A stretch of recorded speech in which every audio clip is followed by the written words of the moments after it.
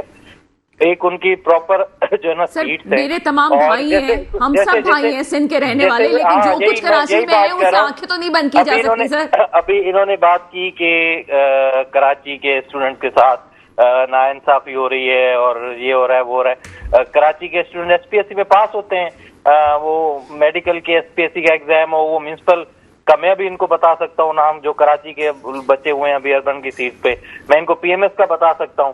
تو یہ صرف ہمارا نعرہ تو ہو سکتا ہے. پی ایم ایس میں تو شاید میرے خیال میں 40 میں سے 2 بھی نہیں ہو کراچی کے.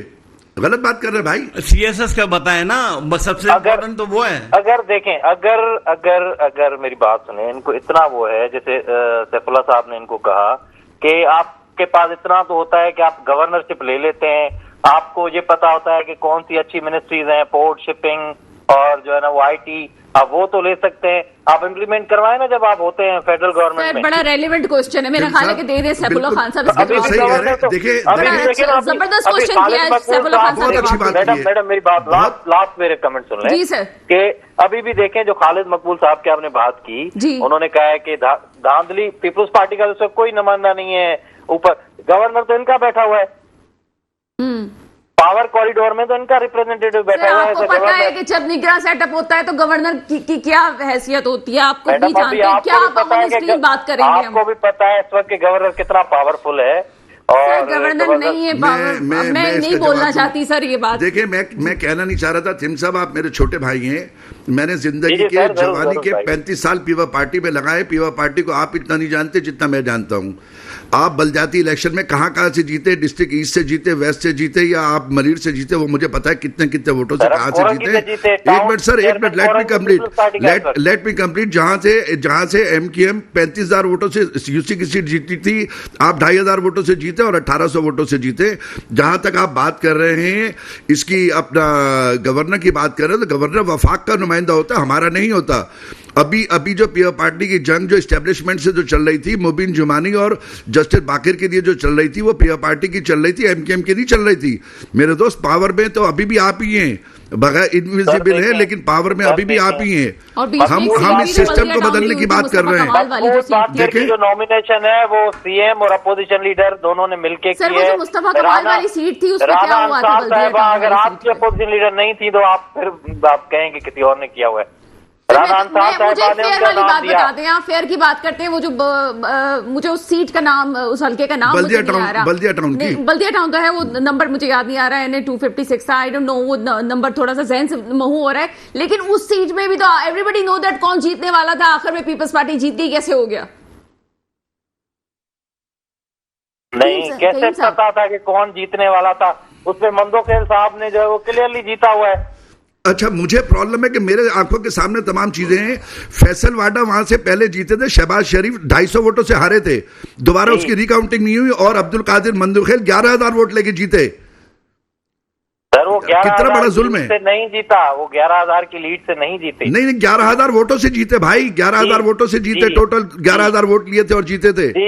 وہ مفتاح اسماعیل سے 400-500 سے ہی جیتے ہیں. میں دوسروں کی بات نہیں کر رہا ہوں، میں کہہ رہا ہوں کہ ڈاڈی صاحب کا بھی موقف لے لیتی ہوں. ڈاڈی صاحب، اتنی سب چیزیں ہو رہی ہے کراچی کے حوالے سے، اسپیشلی کراچی کی اہمیت ہے اپنی، لیکن اس کے ساتھ ہی اگر اس وقت ہم دیکھیں تو آپ کو کیا لگتا ہے کہ پی ٹی آئی کا ووٹ بینک کتنا ہو سکتا ہے یہاں پہ؟ آپ کا تجزیہ کیا ہے اس حوالے سے؟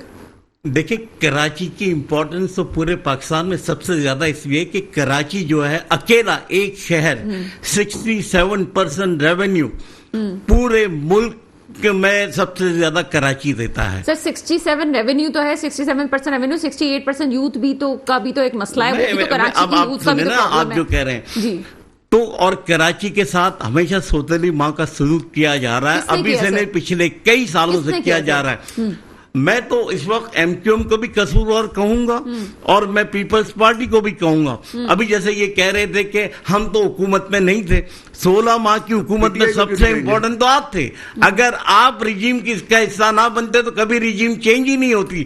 تو جب آپ اس وقت اتنے پاورفل پوزیشن پہ تھے تو اس وقت آپ نے کوٹا سسٹم کا نعرہ کیوں نہیں لگایا؟ کیوں اس کی ڈیمانڈ نہیں کی کہ بھئی آپ کراچی والوں کو ان کا حق دیں, کراچی کے نوجوان, کراچی کے طالب علم کو یہ کوٹا سسٹم سے بچائے اور ان کو میرٹ کے اوپر آپ دیں؟ تو یہ آپ بھی اس میں پیپلز پارٹی کے ساتھ پورے اس گناہ میں شریک ہیں, ٹھیک ہے نا. اور جہاں تک آپ ووٹ بینک کی بات کر رہی ہیں, جی سر, آپ free and fair transparent election کروائیں, رزلٹ سامنے آ جائے گا کہ کس کی کہاں پہ کتنی وہ ہے. آج ایم کیو ایم, آج اگر آپ دیکھ لیں ایم کیو ایم کا ووٹ بینک کس کو کراچی میں فالو کرتے ہیں؟ الطاف حسین کو. اور آج آپ الطاف حسین کا بیانیہ دیکھ لیں کہ الطاف حسین کیا کہہ رہے ہیں. یہ آپ کیسے کہہ سکتے ہیں؟ مطلب آپ کس طرح سے کہہ سکتے ہیں کہ ایک شخص جس نے ملک کے خلاف بات کی ہے, چاہے وہ آپ پھر 9 مئی کو آپ بھول رہے ہیں ایک معاملے میں, دوسرے معاملے میں آپ کہتے ہیں جناب وہ فلاں کا ووٹ بینک ہے, ہم نام نہیں لینا چاہتے نا کسی کا. یہ دو تضاد نہیں ہے. ایک طرف آپ کہتے ہیں 9 مئی کی کوئی بات ہی نہیں, 9 مئی کا ہوا بنایا جا رہا ہے. ڈاکٹر کیا نام ہے وہ, راشد, کیا نام ہے ان کا پورا, ڈاکٹر راشد جو P T I, Yasmin Rashid announcement کر رہی ہے کہ وہاں نہیں جانا, اس کو کوئی اہمیت ہی نہیں دے رہا. ایک بات کلیئر کرنی ہے, پروگرام میں ہونے والی جو گفتگو ہوتی ہے وہ لائیو پروگرام ہوتا ہے. لائیو پروگرام میں ہم چونکہ باعث نہیں ہوتا, ہمارا چینل باعث نہیں ہوتا, ہم اپنے مہمانوں کی رائے کا احترام کرتے ہیں. بولنے کی آزادی ضرور ہے, اس سے ہمارا قطعاً کوئی تعلق نہیں ہو سکتا. سر اس بات کے بارے میں بتائیے. ٹھیک ہے, آپ اپنی بات کر رہی ہیں, میں وہ چیز کہہ رہا ہوں جو ہم نے اپنی آنکھوں سے دیکھا. ڈاکٹر یاسمین راشد کو ہم نے خود سنا, وہ مائک لے کے ٹرک کے اوپر بیٹھی ہوئی اور کہہ رہی کہ وہاں جانے کی ضرورت نہیں, ہم کو وہاں نہیں جانا. میں اس پیچھے نہیں جانا چاہ رہی. آپ زمان پارک کو بھول گئے. زمان پارک میں جو اتنے عرصے سب کچھ ہوتا رہا ہے, 9 مئی تو بعد میں ہوا ہے, 6 مئی کو آپ بھول گئے. آپ پیچھے زمان پارک. دیکھیں یہاں میں کوئی پی ٹی آئی کا اسپوکس مین نہیں ہوں, لیکن میں اپنی بات میرٹ پہ کر رہا ہوں. میں اپنی بات میرٹ پہ کر رہا ہوں, میں یہاں کسی کا اسپوکس مین نہیں ہوں. کہا تھا صحیح کہہ رہے, لیکن اس نے کہا تھا کہ ابھی نہیں جائیں, سب اکٹھے ہو جائیں تو پھر چلیں گے. ایک بار اگر چلا دیں, اگر آپ کے پاس وہ کلپ ہو تو پتہ سامنے آ جائے گی بات. اچھا اب دیکھیں, بات ہو رہی تھی بیچ میں اکانومی کی اور یہ جو کر رہے تھے, اسپیشلی ہم سندھ کی بات ابھی کر رہے ہیں, پروگرام کے آخری سمے سندھ کی بات کرنی ہے. سندھ کی بات اس وقت جو نگراں حکومت سندھ کی ہے, جسٹس مقبول باقر ایک بہت اچھے, شاندار, اور میں سمجھتا ہوں کہ بہت اچھے بندے ہیں, کیونکہ میں انہیں اب سے نہیں, جب وہ وکیل تھے 25 سال پرانے, اس وقت سے میں انہیں جانتا ہوں. جب یہ ہائی کورٹ کے جج بنے, چیف جسٹس بنے, سپریم کورٹ کے جج بنے, آئی نو ہم ویری ویل. اسی طرح وزیر داخلہ brigadier Haris is an excellent person. اسی طرح آپ کے یہ جو ہے منسٹر, فائنانس منسٹر سندھ کے یونس ڈھاگا از اے ویری اپرائٹ پرسن. اور مقصد یہ کہ وہ کسی کا کوئی وہ لیں تو پھر یہ آپ کے دوسرے. تو سر یہ بات غلط ہے جو خالد مقبول صدیقی کہہ رہے ہیں, آپ سمجھتے ہیں کہ ایسا نہیں ہے, یہ صرف سیاسی بیان ہو سکتا ہے کہ وہ نمائندہ بنی ہوئی ہے پیپلز پارٹی کی جو کہ جو ہے. دیکھیں یہ ساری نورا کشتیاں ہیں. ابھی جب گورنمنٹ آئے گی یہ سب ساتھ ایک ہی جگہ بیٹھیں گے, کیونکہ ان کے ہاتھ میں کچھ نہیں ہے, یہ اپنے ہینڈلروں کے اوپر ان کا سارا دار و مدار ہے. وہ جو کہیں گے. سر آپ اتنا کھل کے بات کر رہے ہیں تو مجھے بتاتے ہیں وہ ہینڈلر کون ہے اور ہینڈلر کون ہے, چلیں آپ بتائیں. وہ ہینڈلر وہی ہے جو ان کو حکومتوں میں لے کے آئے ہیں اور جن کے اوپر یہ چلتے ہیں. اور ان ہینڈلرز کے, چلے ان ہینڈلرز کے ہینڈلرز بتا دیتا ہوں جو امریکہ میں بیٹھے ہوئے آپ کی دورے ہلا رہے ہیں, تو اسی کے مطابق چلیں. اگر یہ چیزیں آپ کو سمجھنی ہے تو میں آپ کو کہوں گا کہ نو ایگزٹ فرام پاکستان جو بک ہے نا, کیا نام ہے سر, مجھے وہ سمجھنے کی ضرورت نہیں ہے. میں ایک چھوٹی سی ماس کمیونیکیشن کی ہم طالب علم ہوں اور ہم یہ سمجھتے ہیں کہ ہسٹری ہم نے ہی پڑھی ہے, ہمیں بھی پتا ہے کہ 85 میں کیا ہوا, ہمیں بھی پتا ہے کہ 88 میں کیا ہوا, کون سی حکومت بنی کیسے بنی. فاروق صاحب کے کہنے سے کچھ نہیں ہوتا. جی سر. ایم کے ایم کے دفتر پہ نواز شریف بھی آتے تھے, آ کے پھولوں کا ہار پہنتے تھے اور پہناتے تھے. زرداری صاحب خود بھی آئے, ٹوپی پہنی اور ٹوپی پہنائی, ٹھیک ہے. اور ہر دور میں ایم کے ایم کے پاس چل کے تمام لوگ آئے, حتیٰ کہ عمران خان بھی 2018 میں آئے ہیں, وہ بھی چل کے آئے ہیں. لیکن ایم کے ایم جو ہے وہ ڈرائیونگ سیٹ کے اوپر ضرور بیٹھتی ہے لیکن ڈیسیجن میکر نہیں ہوتی ہے.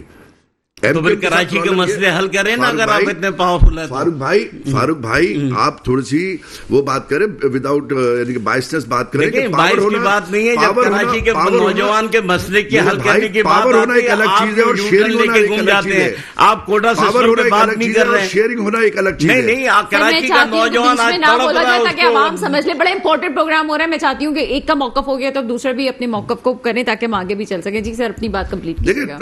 فاروق صاحب جو بات کر رہے ہیں نا, ان کی بات عجیب و غریب لگ رہی کہ یہ کہیں کی مٹی لا رہے ہیں, کہیں کا روڑا لا کے بیچ میں ڈال رہے ہیں. بات یہ ہے کہ ہم کراچی کے نوجوانوں کے لیے بات کر رہے ہیں.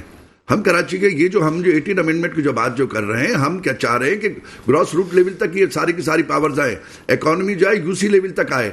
تو 16 مہینے جب حکومت میں آپ رہے اتنے پاورفل تھے, اس وقت کیوں آپ نے یہ نہیں کیا؟ تو بچہ پاؤں پہ نہیں چل سکتا. آپ کیا بات کر رہے ہیں؟ 16 مہینے آپ بہت پاورفل تھے, آپ اس وقت یہ کام کر لیتے. فاروق صاحب 16 مہینے میں کتنے پاورفل تھے وہ سب کو پتا ہے, آپ کے بولنے سے کچھ نہیں. آپ تو کہہ رہے تھے ہمارے جواب دے دیں, جواب دیں.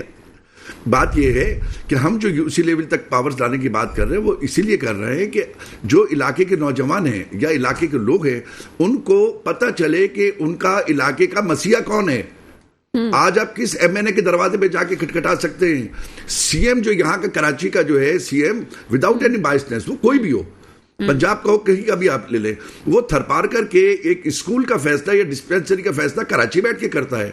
یا روڑی کے اور جیک بات کا کیا چیزیں آپ چاہتے ہیں, کیا اس کا پوری طور پہ اس کا امپلیمنٹ کروانا چاہتے ہیں؟ جس طرح این ایف سی ایوارڈ ہے, جس طرح این ایف سی ایوارڈ ہے, اس طرح پروونشل بھی ایوارڈ ہونا چاہیے. اور جس طریقے سے وہ اکانومی جو ہے, جو بجٹنگ جو ہے وہ وفاق سے صوبے میں آتی ہے, اسی طریقے سے صوبے سے شہروں میں آئے, شہروں سے پھر ضلعوں کی سطح کی. اچھا سر ایک اور بات, جتنا ہمیں ہمارے پاس بھی تمام یو سی چیئرمین آئے تھے اور بات ہوئی تھی یہاں پہ, میرے پروگرام میں بھی آ چکے ہیں. اس وقت اگر پیپلز پارٹی کے بھی چیئرمین بیٹھے ہوئے وہاں پہ, ان کو بھی بجٹ نہیں مل رہا ہے اس طرح سے, وہ بھی کام نہیں کر پا رہے. غلط ہے, وہ بھی غلط ہے. ہم ان کی بھی آواز بن کے بات کر رہے ہیں. ہم تو ایک صرف ایم کیو ایم کے لیے بات تو نہیں کر رہے, ہم تو سسٹم کی بات کر رہے ہیں. اس سسٹم میں جماعت اسلامی آئے, پی ٹی آئے, ایم کیو ایم آئے یا پیپل پارٹی آئے. ہم تو سسٹم, ہم چہرے بدلنے کی بات نہیں کر رہے ہیں, ہم سماج بدلنے کی بات کر رہے ہیں, ہم سوسائٹی کو چینج کرنے کی بات کر رہے ہیں. کہ ہم کہہ رہے ہیں کہ جو پاورز ہے وہ نچلے لیول تک آئے. ایم کیو ایم چاہتی ہے کہ اگر آپ کے محلے کی کوئی اسکول کا مسئلہ ہے تو آپ کو پتا ہو کہ آپ کا یو سی ناظم کون ہے, آپ جا کے اس کا گریبان پکڑ سکیں. آج آپ کس سے جا کے بات کریں گے؟ آج آپ کے جا کے اسکول کے ڈائریکٹر اسکول کے پاس جاتے ہیں تو اس کے کمرے میں کوئی نہیں جا سکتا ہے. تو لہٰذا یہ پاور جو ہے یو سی لیول تک آنی چاہیے, ٹاؤن تک آنی چاہیے, ٹاؤن کے بعد یو سی لیول تک آنی چاہیے. بات یہ ہے کہ اگر آپ نے دیکھا ہو پورے کے پورے پاکستان میں کہ جو سردار ہے, جو وڈیرا ہے, جو ہمارے یہاں کلچر ہے, دیکھیں یہ بیسکلی ایم کیو ایم جو اس وقت کہہ رہی ہے یہ طبقاتی جنگ ہے, یہ واقعی طبقاتی جنگ ہے. اب ضلعوں کے اوپر بھی وڈیرے کا بیٹا جو ہے اس کو لا کے بٹھاتے ہیں, اس کے بھتیجے کو لا کے بٹھاتے ہیں, اس کے بھانجے کو لا کے بٹھاتے ہیں, اس کا داماد بیٹھتا ہے.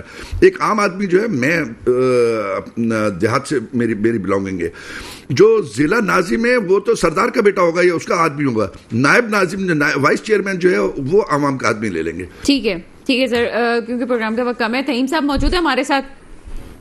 جی تہیم صاحب, آگے جو چیزیں آ رہی ہیں آگے, میں اکثر اپنے پیپلز پارٹی کے جو ہمارے ساتھی ہوتے ہیں ان سے سوال پوچھتی ہوں, یہ جو اتحاد بننے جا رہا ہے, جی ڈی اے کے میں 5 جماعتیں شامل ہیں, M Q M, J U I F اور مسلم لیگ نون, کس حد تک خطرہ ہے آپ کو سندھ میں اس اتحاد سے؟